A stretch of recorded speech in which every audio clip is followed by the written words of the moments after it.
Everybody. Hello, hello. Just in a ponytail. I love it. Hola, Memo. Sounds like Memo. Yeah, we got Memo just came back to the Northwest. We're super happy to have him. We got Jessica, we got Donna. We've got other people logging in right now, so I will keep watching that. And a lot of people come back to this later on. So I know a lot of people, I get a lot of views on these. So we tend to have a smaller group, and then people watch it on our Facebook, and then they come back and watch this again and again. So Thank you, Donna, for being our special feature person today on Playing to Win. And, it's kind of exciting because, when I was asking you this, you didn't know really. Look at, you got we play to win. I love it. You did not know at the time that you were going to be named #1 individual of the year. And you also didn't know you're going to get the Big Heart Award. So lots happened since then. See, I had it all here. I'm like, let's have Donna. I'm like, Donna, she doesn't know, but she's the #1 individual agent. And I think that's so cool. So I think what we can talk about today too is how do you get leverage as a there's a lot of solo agents, that don't have a team, right? Or just have admin like the way you're building, which I think is really smart too. But we're going to talk about the market, and we're going to talk about how does Donna have her best year ever in 2020, and what are some things that you're doing maybe that other people can learn from. For those of you who don't know Donna was Rookie of the Year when she first started with us, and then she quickly became on the ALC. She became an instructor, and she's just awesome. And so this was the first year that she got #1 as individual. And I know it's been a goal of yours, so that you actually quite surprised when we announced that to you, right? How's it feel to be the #1 individual agent at the KW Awesome? I did not expect that. I was shooting for like 2 or 3 because you always have to have a higher goal, because if you reach your goal, it wasn't big enough, right? Exactly. Well, we'll get set a new goal. Like 2 or 3. Well, and you're like, wait, what? And it was so fun to capture your expression on camera too. I'm so glad you got that. Yeah, it's so special. So special. I knew you were going to be so surprised and so happy. And it's like, what a moment, right? Because there's only the first time that you get #1. It's so special. It's so special after you've had a goal, right? It's for so long. So awesome. So just why don't you introduce yourself a little bit more than what I've said? How long you've been in the business, and what the structure, you have an admin, not admin. Tell the team what that looks like, everybody. Yeah, so I'm Donna Andruk. I decided to get into real estate when I hit an older age, and got laid off when I was pregnant. So, who's going to hire a 40-year-old that's pregnant? So my husband and I kind of thought about, what do I love? What's the opportunity out there? And to go from there. And that was kind of what I was going to do. I was going to do it part-time, and I tried staying home with babies. And honestly, I'm just not hardwired for that. Bless you, mamas that do it. And I love it. I kick myself for not doing it sooner. I love it. Turns out that it's it's a natural place for me to be. Were you already doing your investment properties and stuff before then, or did that? I did. You had already. Yeah. So I had 3 investment properties when I met my husband, which might have been why he married me, but whatever. I had 3, but the goal wasn't necessarily to build wealth. I did think of it as a retirement plan, but my goal was really to help people that can't get rentals. So I was the second chance renter. I rented out rooms initially, and then bought another house, rented out rooms. So I was helping people that could not apply for apartments or pass a credit check, and just needed that second chance. Because when I was younger, dumb mistakes, I needed a second chance. Somebody gave it to me, and I just excelled from there. I love that. I didn't realize you had done that. That's really, really cool. It's like giving somebody a second chance, and really everybody deserves a second chance, right? So yeah, and even my rentals today are people that would not necessarily qualify for other people's rentals. Well, it kind of makes your Big Heart Award even mean more, right? Which is like, you have a big heart. And I love that. I love that. So anyway, okay, so now just to flip back, how long ago was that you got licensed? What year was that? So it was late December 2015, and so my first real day in real estate was January 2016. Okay, awesome. So you're 5 years in, right? So you're 5 years in. That's very exciting. And then when you made that shift into real estate, how did you build your business so quickly? Because you were rookie of the year your first year. I was. So I don't know where I got the ability to, because I was an operations manager before this. Okay. I knew what I was doing. People came to me to solve problems. I was in control. I knew my field. I knew how to fix things. To have the ability to come in here, set my ego down, find agents that were already doing it and follow them like little puppies. I love And that. it was very enlightening. And KW really outshined many other brokers that I interviewed because they were willing to share everything possible. Right. They didn't mind telling me how they were successful. They didn't mind telling me their fails. And yeah, so I jumped right in there. I talked about real estate. It did help that I didn't, that I had a very supportive husband and that I was doing it full time. So full time, jump both feet in, and don't be an undercover agent. Yeah, I love when you say that at the words too, right? It's just don't be that undercover agent where people don't know you, right? You have to be putting yourself out there all the time. In open houses. Yeah. So I did a lot of open houses. That's a passion of yours. Yeah. So open houses.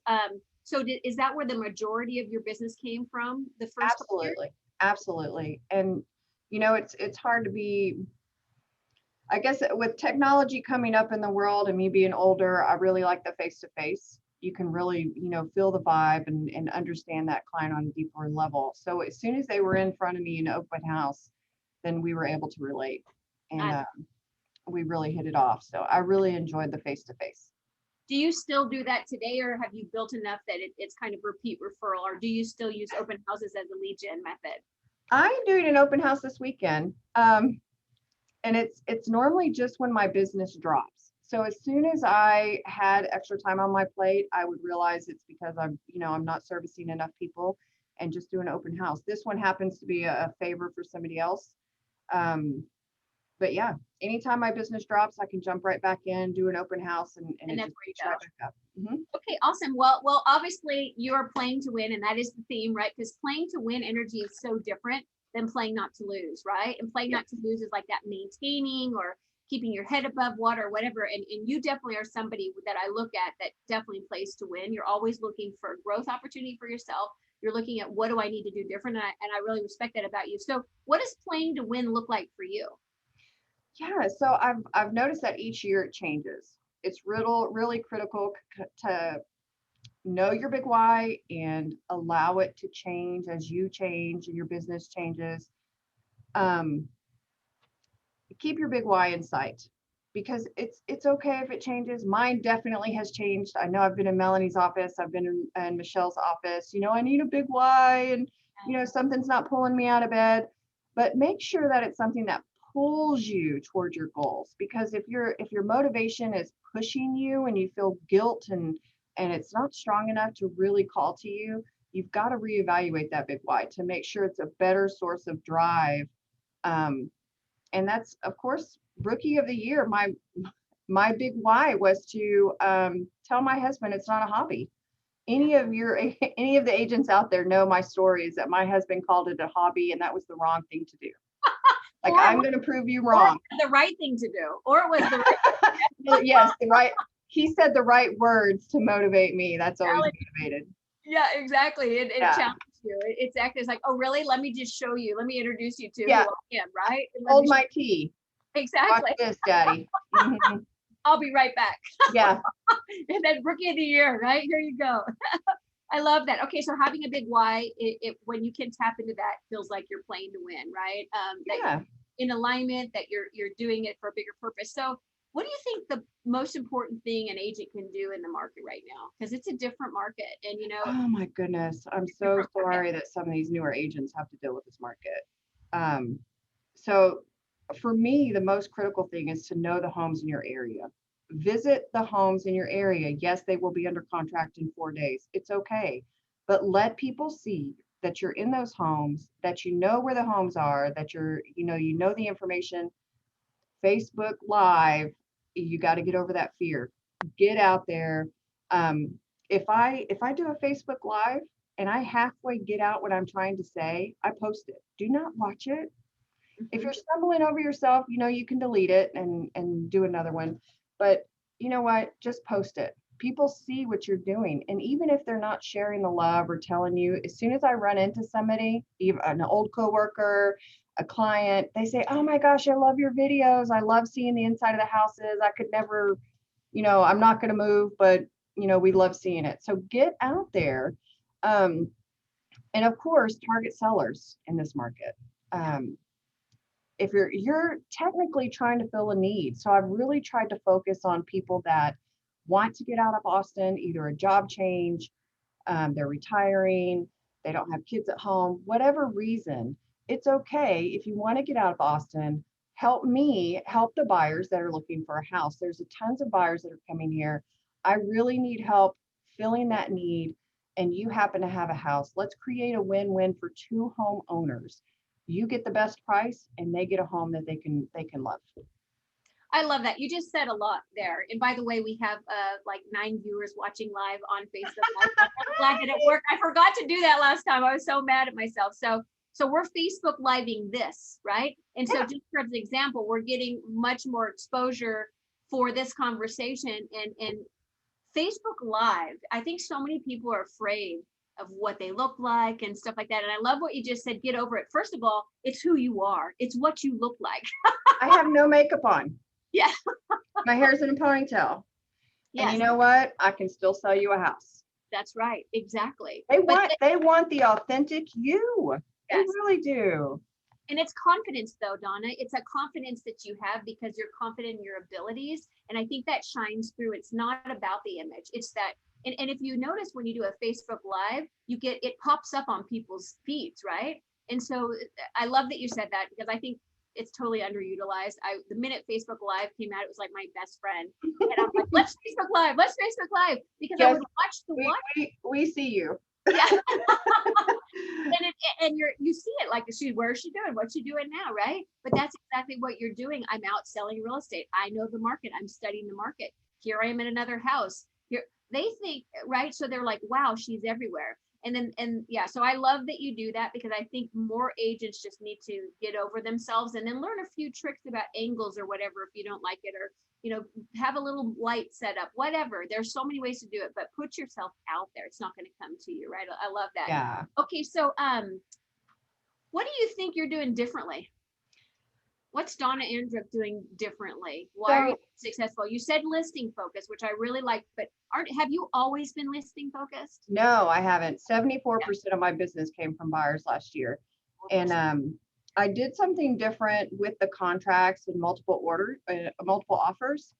And I think that really took off. It gave my clients the advantage. And I won a lot of multiple offers last year. Now, this market is different. Now, the same strategies, I'm still applying the same strategies, but money talks in this market. It sure does. My buyers that don't have cash, that don't have 100 extra grand laying around, they're on pause because it's full disclosure. If you're one of my buyers, you know that I'm not going to sell you a house that I personally wouldn't buy. Yeah. And I'm not going to overpay for a house. It just doesn't make sense. It doesn't make sense short-term or long-term. And of course, nobody has a crystal ball. We don't know when this is going to last until. Right. So the full disclosure, letting your buyers know the market ahead of time, let them know it's an emotional roller coaster.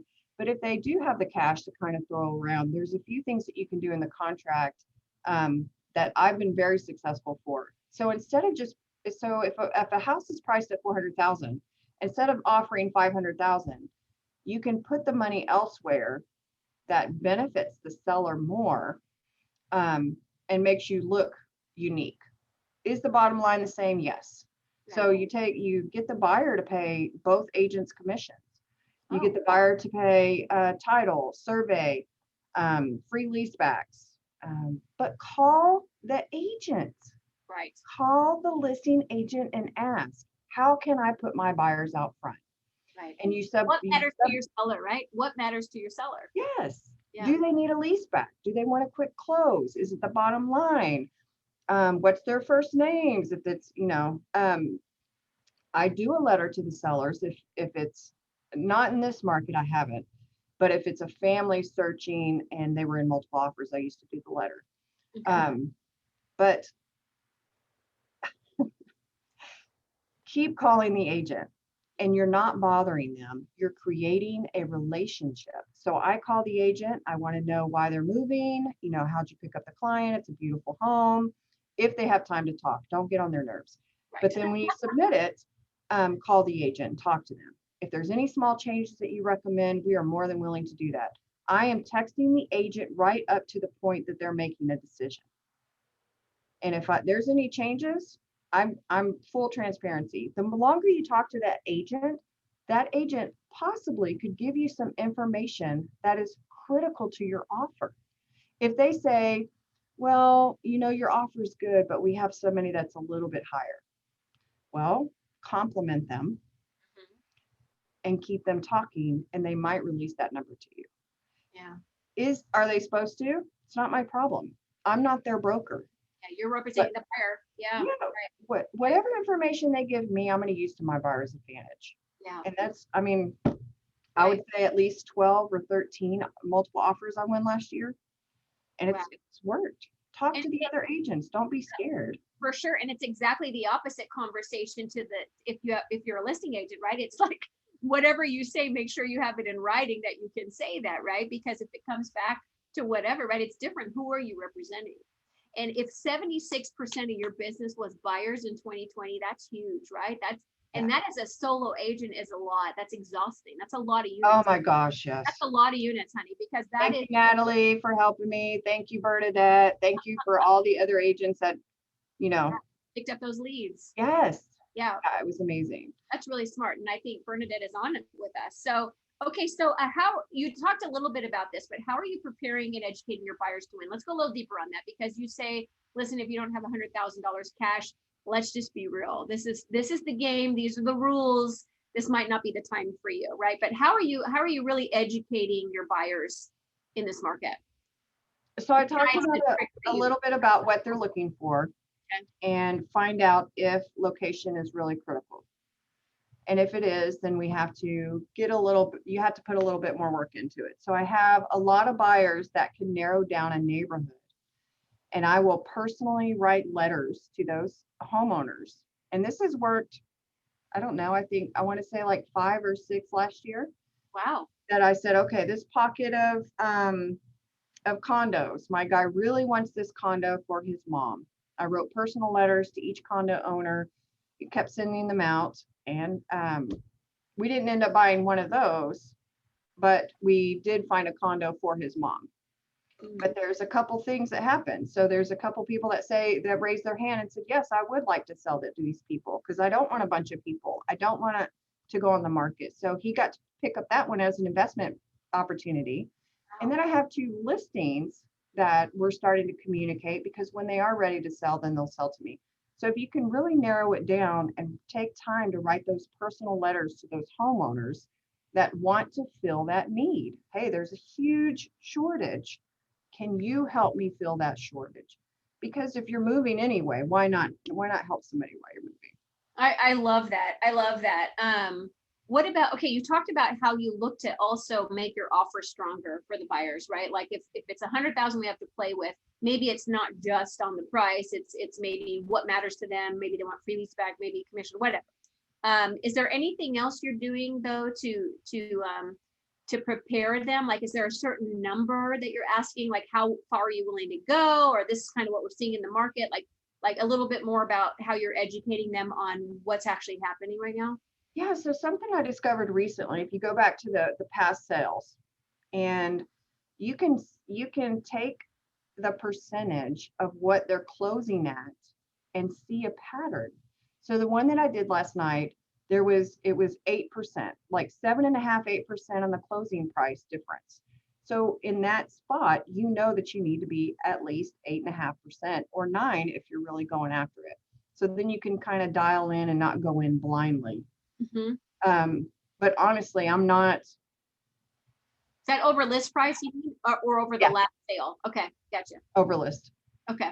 But honestly, I mean, I'm sad to say that most of my buyers are just on pause. Yeah. because they don't have the deep So, pockets. yeah, play so with. right now it's mostly investors, and I helped, what was it? Seven people become first-time investors last year. So they're now landlords. Amazing. Yay! That's amazing. Well, didn't you say when you're picking up your award on Monday that you just have like 3 or 5 new listings hitting the market 5 new listings, from one person or from 5 different people? different people. Wow. So do you think your shift has shifted more to listings this year? Oh, yes, absolutely. Because I tried to take December off. So my January was just residual stuff. My February was kind of slow. And now I'm getting a little bit more business. Okay, well, let's talk about sellers then. So what do you think your percentage will be this year, buyer to seller? Hopefully 75%. Wow, go like full spectrum, right? Like it has to be.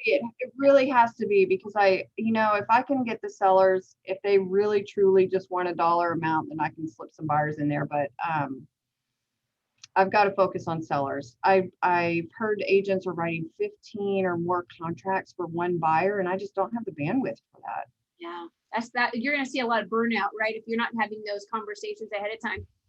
So, all right, let's talk about that. So what are you doing? How are you doing this? Is it your letters you're doing? How are you all of a sudden increasing your listings in a really tight listing market right now? So I apologize. I realized that I just left something out for the buyers, and I know that some agents are wanting that information. Yeah. Call your builders. Go see them. You're not going under contract right now. Get in your car and drive to those builders, build a relationship, give them your card, bring them cookies, something. And then, because now I'm having builders call me when a deal drops through. So they say, hey, there's a 4-bedroom. I know you wanted a 4-bedroom. These people just backed out or didn't qualify. I know that you had buyers. Do you want this one? Yes, I do. That's amazing. Even if they pay $5,000 more, they're not bidding. It's a set house. They're ready to go. So call your builders, talk to them, be in their face. We're not doing anything else if you're only buyers. I love that. I love that. So with sellers, there's one thing that listing agents hated to hear is, I just want to test the market. Let's price it high and test the market. I'm using that now. Anybody that has mentioned selling in the past, I'm calling them. Yeah. Hey, you said you wanted to test the market. Let's test it. This is the market to test it, right? This is the market. Normally I would price it at $315, but I'm going to bump it up 10 grand because you can. And then it's going to go, I don't say it's going to go for higher, but this is what I'm comfortable listing it with. This is how it's going to happen. So yeah, 3 of those 5, it's actually 6, because one's my personal investment property, because I can't pass up this cash flowing around. Yeah. Yeah. Speaking of, there's investors. It's another one, right? That own them. Oh my gosh. Yes, I have 2 investors that are on the cusp of dumping some property. But test the market. You know what, Melanie, as a seller, if you don't get an offer you like, no matter how many offers we have, you do not have to sign it. And until you sign something, you're not obligated to sell. If I completely fail and you don't want to sign it, it's fine. I'll walk away, and then I'll hit you up again next year. That's fine. Yeah. That is so powerful, because there hasn't been a market like this that we've seen, right? Any of us probably in our career.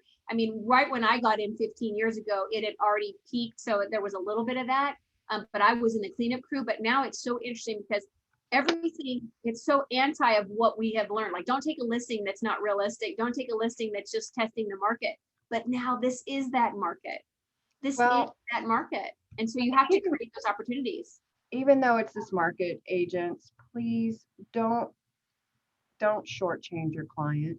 Yeah. Because I'm going to tell you, what you do on these listings, professional photos, get them professionally cleaned, get the windows cleaned, do the landscaping, consult a stager.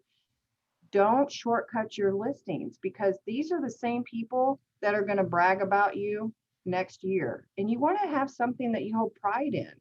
You're making, I want to say, easy money, but don't take shortcuts. That's right. We're getting paid. We get paid a lot to do what we do. A professional realtor. And these are the same people that are going to come back to you when the market is not this hot. Right. But please, because there's buyers that aren't going to look at that property with your cell phone pictures. And for goodness sakes, put the toilet seat down. Oh my gosh.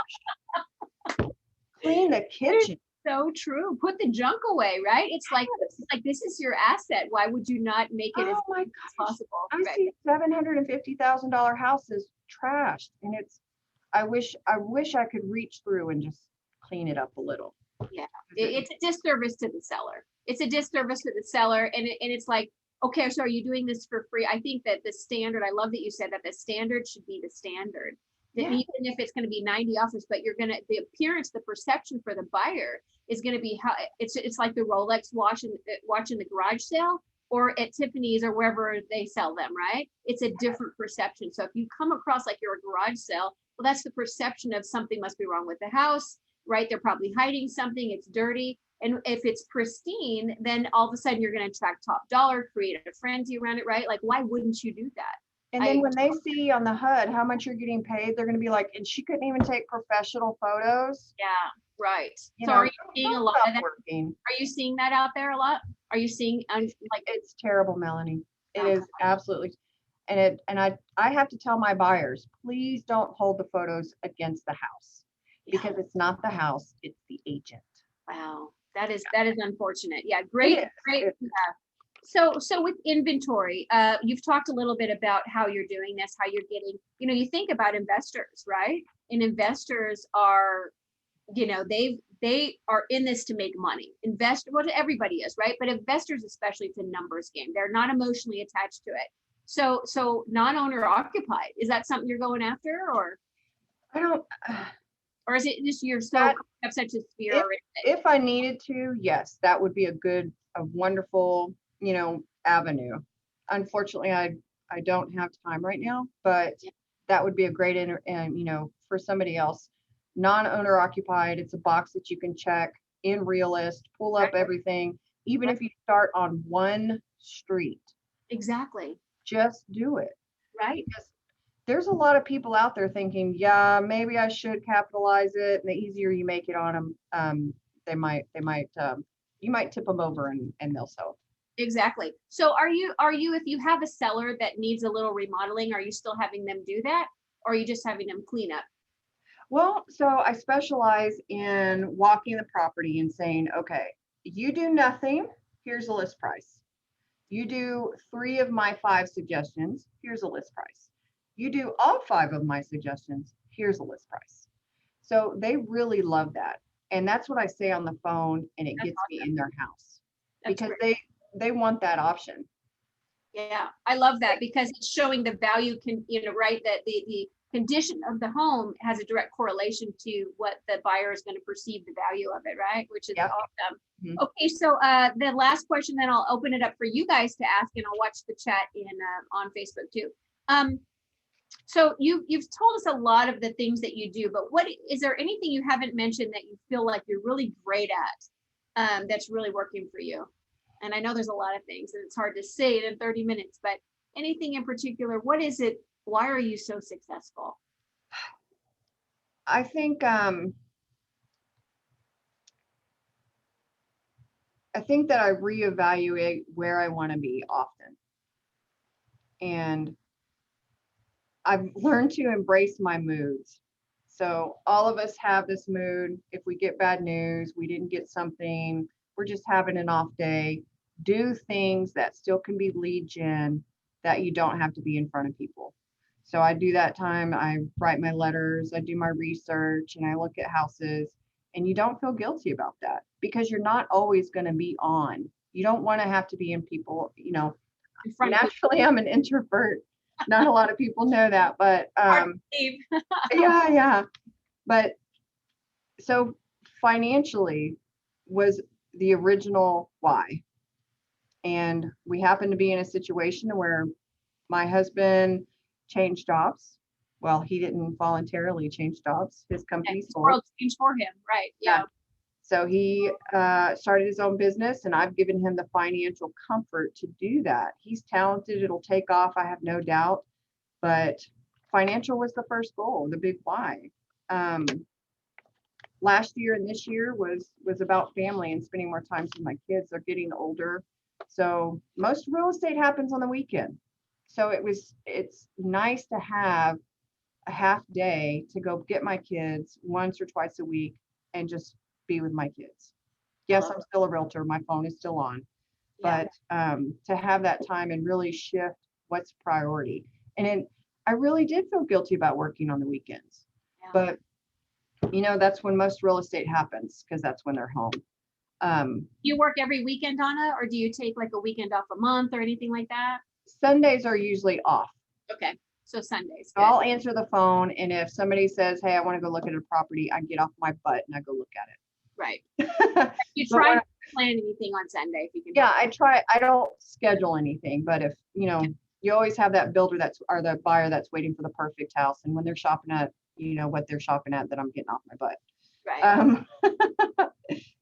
So I want my clients to be raving fans. I want them to know that I'm on their team and to help them flourish. So if they're buying something that's really going to bring them joy, I'm going to put my heart and soul in it.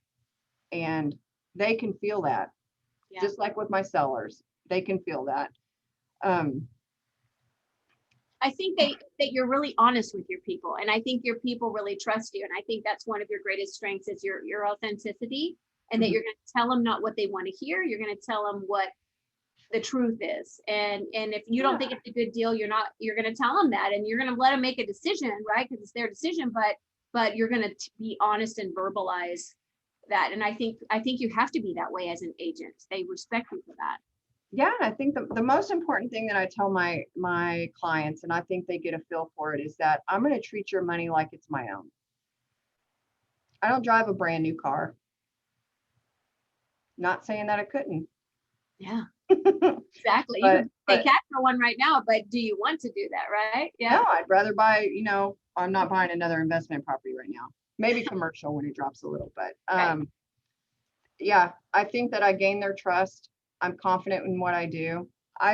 It's second nature to walk a house and kind of see what I need to address, and I love it. I love what I do. I love the treasure hunt, and I love creating raving fans. I love that.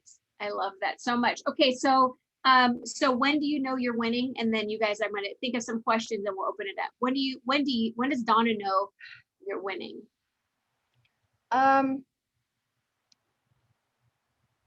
In relation to generating business, I know I'm winning when I go home and I'm present with my family. I know that I did what I'm supposed to do as a realtor. I talked to people, I followed up, I went through my nurture folder, and I helped somebody do something that day. I can go home and I have no guilt. I'm fully present with my family, and that's winning in relation to business. Money, when you can donate $10,000 and not even blink an eye. That was the first thing. As soon as my accountant says, Donna, where do you want to put something? KW came to mind. And that's not the only thing we donated. Yeah. We donated other places, but this is what I chose. That's amazing, right? When you can do that. And that to me is also, you're winning with family, you're winning with business, you're winning with giving back and making a difference. I mean, that's kind of like the whole package, right?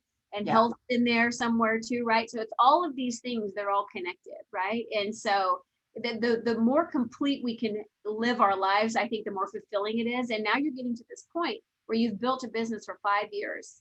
And so you have so many ways you can take that to your next level, because you're not anywhere near from being done building what you're building. You're just Well, my last win is this year. So my focus is going to be strictly on relationships and self-care. I love because that.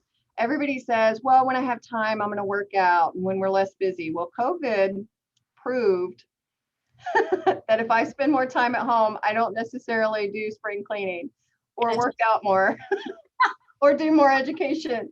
No. No. So this year is really going to be focusing on the relationship, making sure that I'm hearing people, and I'm always focused on their goals, but enjoying the relationship instead of guilting myself, pushing it through. It's more than a transaction. I make policy just came to mind. My service changes lives. Mm, yeah, that's awesome. And it's so much bigger than just a transaction, right? It's It so much really is. bigger than that. You know, you're dealing with people's lives here. We have such an honor to help people buy and sell real estate, their biggest investments most of them will ever make in their whole life. It means so much where their kids grow up and this and that, right? The look on their face when they're the first landlord. Yeah, exactly. That they have their I love first it. investment partner. I've got chills right now just because it made a dream come true. Yeah, they never knew that was possible. So let's open it up to you guys. Let's see.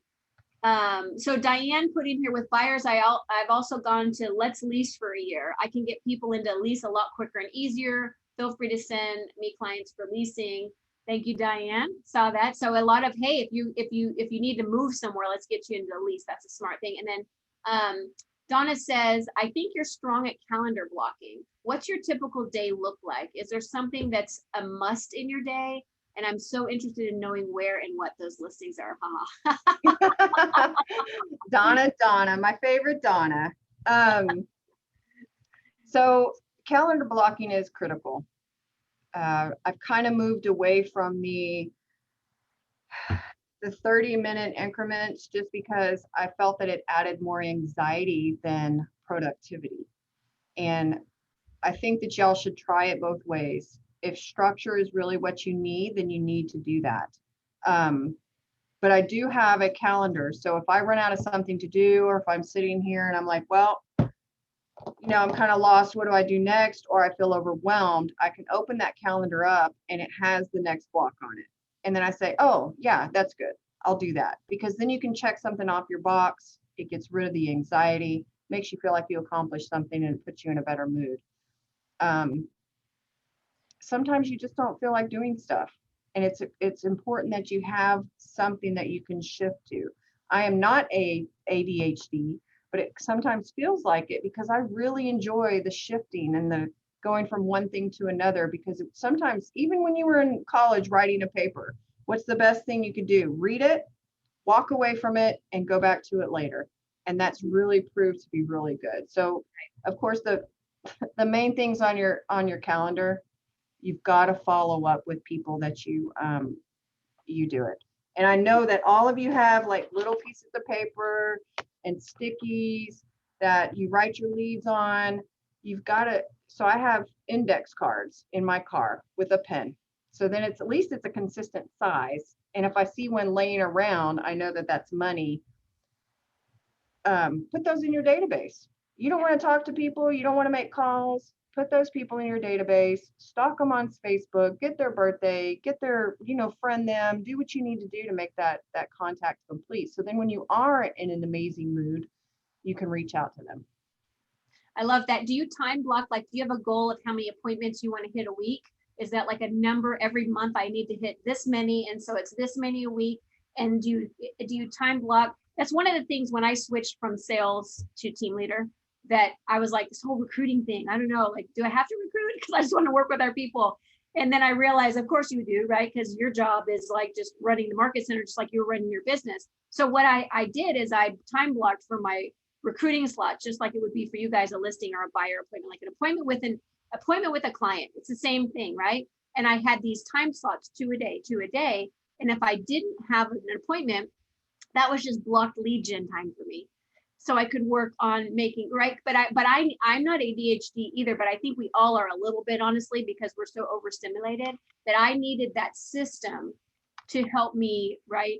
Make sure that I get the most important thing in there. Otherwise the calendar, as you know, running your own company, I'm running a big company. If I don't fill it up with the important things, a lot of meetings will just show up on my calendar that are not revenue producing, that are not going to help us grow, that are not going to help I have to consciously say what amazing agent of ours did I talk to, and what amazing agent did I talk to not with us, right? And I have to, it's a programming. It's the same for you. What potential buyer have I talked to today? What potential, and I think you're really good at that. And so there's just a way you have to make it work into your schedule that it doesn't feel, you never want to fill your whole day blocked, right? But you want to have guidance, like you said, that cues you back to what you can be doing. And like you said, if you don't want to talk to people, well, awesome. I can do researching for, non-owner occupied, or I can be doing follow-up notes or whatever. There's so much you can be doing, but that is proactive playing to win mentality instead of the defensive mode of like the deal that's happening. It's like, where's that follow-up? Where's that next opportunity coming from? So I guess daily I do have that. It is just so ingrained in me. So when I'm having an off day and I want to go, I don't want to leave the house, because I've noticed that if I don't take my kids to school, I can stay at home all day and I will find everything to do besides my job. If I just tell myself, you know what, I don't have any appointments on the calendar, I'm just going to go with no makeup. I'm going to wear, okay clothes, at least put on clothes, please, if you're coming to the house. And I come into my bunker. And if any of you seen my desk, how do you not create something to do at this desk? Like, I've got strategic, no distractions. I've got my follow-up folder right here. These are all the people that are going to sell within the next, I don't know, 2 years. I've got my top 10 that I touch almost every day. How can I touch that person and get them to the next step today? Is it following up with the lender? Is it this? Is it that? Is it this? Check your emails. Your text message. So I think it was Ben Love that actually blocked that on a calendar and said that you need to go back through your text messages, because I was blown away. So I guess I do kind of follow a schedule. I didn't like the anxiety of it restricting me. Right. So lead gen in the morning, because I'm on in the morning. Yeah. And then I eat lunch. I may beef up my caffeine right after lunch.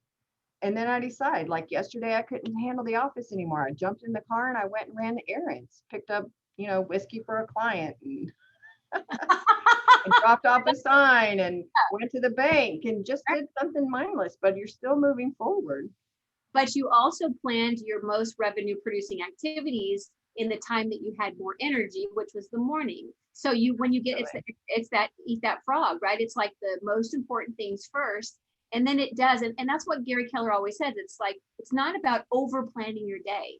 It's about planning the most important things. And you're doing that and you get that done. And it actually simplifies your life. It actually makes your life more simple because you're getting that done. And it's because if you don't get it done, then you go all day going, oh man, I need to do that follow up. I haven't gotten to it, right? And it's a pressure on you. And that's where you start feeling that anxiety, whereas you're like, hey, I got it done. I love those days when I get my stuff done. And then I'm like, I'm actually going to leave at 4 and I'm going to go home and have a bike ride. That's for me a win. That's how I feel like I'm winning. That's a win. I actually have a personal thing for myself. And I know I'm getting what I need to get done for you guys. So it's awesome. There are a couple questions here. Here's from Donna. How do you figure those people are going to sell in the next 2 years? Calculating a 5 to 7 year turnaround. Like, how do you know they're in the next 2 years? Are these people that you already know? Mm-hmm. So these are people that I've been touching base with off and on. I met them at an open house. I met them at the HEB line because I talk about real estate all the time. There are people waiting tables. There's people, so talking, real estate comes up. And as soon as they start engaging with me, I ask their real estate dreams. And then it's kind of like it's a personal follow-up. Hardly any of these are on my drip campaign, which I need to get better at. But I'll send them a picture of a house and you just keep that dream alive and say, hey, how's your savings account going? I know it's the first of the month. Make sure you're putting 20% in your savings.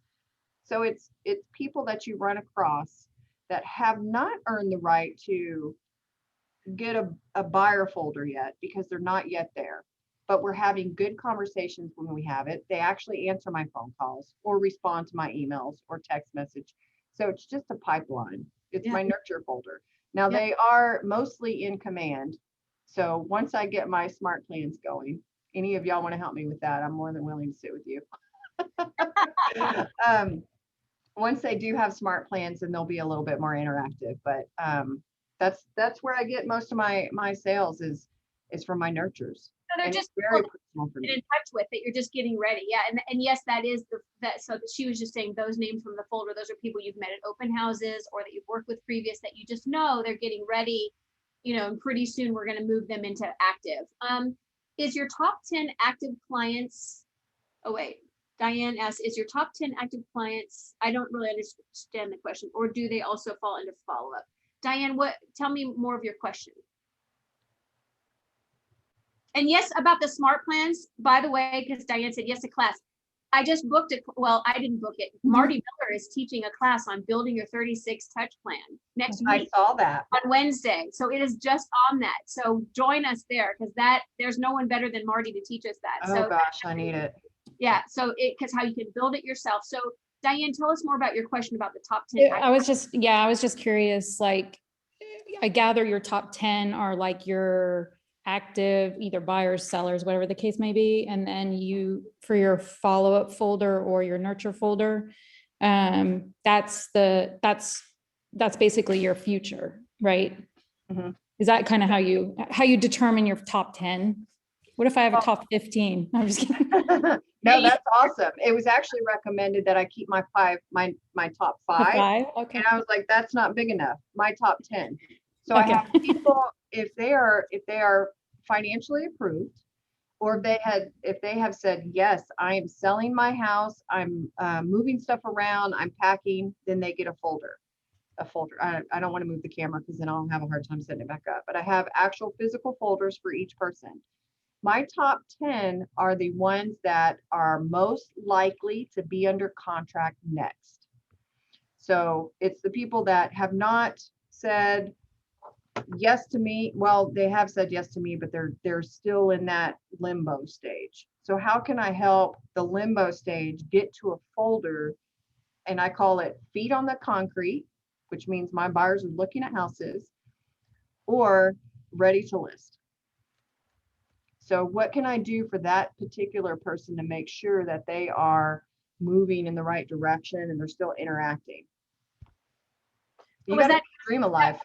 That number just was a goal, like my top 5, my top 10. That was just like who are my hottest people. But Diane, if it's 15, that's okay too, right? Because if that really 15, is, that's a great problem to have, right? So I think, but what I'm hearing Donna say is like, my goal though is it's kind of like, what are the listings I need to, like in Bold we talked about how many listings do I need to keep at all time to have the results I want to see, right? And so when you think about it that way, it's a different way of looking at it. If you're like, listen, if I have 5 listings at all times, I know I'm going to get to this. So that becomes your 5. Okay, those 3 are pending. I need to replace those. Yeah. It's the same kind of thing. Like, okay, my top 10, if I have 15, awesome, 20, even better. But I'm going to look if like, oh, I only have 7 really hot people. She knows she has a gap to fill, right? Because she knows if she has 10 hot people, then she's going to get the number she wants to have. So I think whatever that number is for you, it has to measure to your level of what you expect. So for you, if it's who are my top 5, great. And if you only have 2, you know that your gap is 3. So I need to find 3 more people. So I think that's on it, right? Do your favorite lead gen and then get those other people in there. And it constantly fluctuates. So as soon as somebody earns the right to have a folder, then another name goes on the board. Who's my next in line? Who's the next to qualify? Who's the next seller? Who's the next? That's awesome. I'm really glad you asked that question too. I think that's a really great way of just measuring. Like I tell people about lead gen all the time, and I say, stop making it so, because they hear this, oh my gosh, Gary says time blocking from 9 to 12. I'm never going to do that. What do I do? And that to me sounds terrible too. So I'm more of a, how many people can I touch today? I want the time, but how many people can I touch? And then I know I'm going to get the results if I talk to this many. And some top people like yourself, many people I talked to over the years, I've done this a long time, talked to a lot of businesses that, and I love it because everybody's a little different, but I know a lot of people that say it's just 5 a day. 5 people a day is their number. 5 conversations with people a day is their number. And they have extraordinary results. So what is that number for you? 2 people, 3 people a day. What would that do for your business? So it's just systematizing, like Donna said, I love that about the index cards. Because she knows that index card is money instead of some little on the back of a receipt from Home Depot and you're putting that right and they get stuck under the seat. Her brain is telling her that's money. And then I take that back and I put them in command so I don't lose it. And I put them on my lead sheet, right? And answer your phone. Answer your phone. Okay, we'll end with this question. Excuse me. In this crazy $100,000 over asking price, are you pricing well above the current CMA so you don't leave money on the table, or do you hope the market will drive it up? This is a Donna McKay question, so if you want to add to that, jump in here. No, I think I know where she's going, and that is a great question to ask right now. So with my listings, I'm doing something that not all agents agree with, but it has proved to be very effective for me and create less frustration for buyers and other agents. My listing people, any of my sellers, they will agree to full offer disclosure. And to answer the first question, the initial question, I price at what I feel it would appraise for in a standard market, because I don't want to mislead anyone. If they're shopping in that price point, then that's what they're going to get. I really feel my heart bleeds for the first time buyers out there, but I tell my sellers this is what it would sell for in a normal market. I might bump it up 10 grand because I know he can, but I've got one right now. I priced at 325 and it's under contract for 102,000 over that. They were full. It was full transparency. And so when I talk to my sellers, they said, well, what's the pros and cons of being fully transparent? Will it scare people off? Will it not do this? Yes, it most likely would scare a few people off.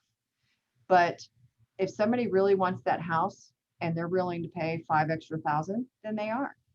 If the agent asks, that's the critical part. You'd be surprised how many agents don't call me and ask, even though I put it in the description, the private remarks, full disclosure for anyone that asks. Some call me and the price escalates very quickly because then they know what they're competing with. The buyers they don't have to guess. How frustrating is it for you to know that your buyer lost by $3,000? Oh, we were so close. But if they know they lost by 75,000, they're like, well, that just wasn't the house for me. Right. And you can move on and they're not so frustrated. I've gotten nothing but positive feedback from other agents and they are so grateful for the transparency. So I'm pricing at market value in a regular market and then letting them float to the top. And I truly don't believe I'm leaving any money on the table because it's worth what somebody's willing to pay for it. Right. Whatever the buyer's willing to pay. Right. Okay. There are a couple quick questions and then we have to close out. Donna says, excellent. So there is a couple on the Facebook because we've got more people watching. Okay. Patsy asked, do you have a transaction coordinator? I do. Absolutely. I love that when I asked, when should I get a new transaction coordinator? I think it was Michelle Busby that says you have to do at least 10 transactions yourself to completely understand all the documents, to know what the timelines are, to know your own abilities and your weaknesses, because some things you're going to love, some things you're not going to love. Right. I do have two part-time transaction coordinators. And the reason for that is because when one gets really busy, then I can depend on the other one. And if things happen, if one gets sick, then there's the other one. Absolutely love transaction coordinators. Just make sure there's a little bit of consistency on how they treat you. That's a good point. Good point. Okay, so then Sam asks, good morning, did the car wrap come up yet? So do you have your car wrapped? I do. I do. I know for a fact that other agents notice it. Has it resulted in any leads for you yet? One of the listings that I have coming up, she lived in my neighborhood before I moved. She pulled over and she said, "You're a realtor." I said, "Yes, ma'am, I am." So that wrap has probably sold, I don't know, 3 houses. Wow, that's amazing. Okay, so how about, people, and then Sam asked, people calling you because you cut them off, don't qualify, worth it, not worth them. So I guess he's saying, if people call you and they don't qualify, do you work with them? Absolutely. I have a 13-month plan that I sell to everybody. You know what? Second chances. You just need somebody that's going to take the time. So I connect them with a lender. They review the credit. They say, hey, when do you want to buy? here's the fastest way. Here's the things that you should pay off. Here's the things you shouldn't pay off. If it's a savings program that they need to be on, text them, encourage them along the way. But almost all of my buyers that are on my 13-month program can buy in 6 months to 13 months. Don't discount them. They're trying. They will try harder than some of the people that are already qualified. They're going to make sure that they do what you say. They're going to get their paperwork in on time, and they're going to absolutely rant and rave about your service. I love that. Thank you so much. He said that part was a joke. The last part. Okay, he said, nice. Thank you so much. Lots in the chat, so you have to go back and look. But thank you, Donna, for being our Playing to Win champion today. You are awesome. I love having you just down the hallway that I get to see you every day, in and out, all the time. Even your little daughter was in here hustling, selling Girl Scout cookies. So you're a great role model for her. And actually next week, guys, we have Andy Allen as our guest. Oh my goodness. Very excited. So please join us here, join us on Facebook. And Donna, keep rocking, girl. I can't wait to see what you do in 2021. Y'all have a good day. Thanks, guys. Bye, everyone.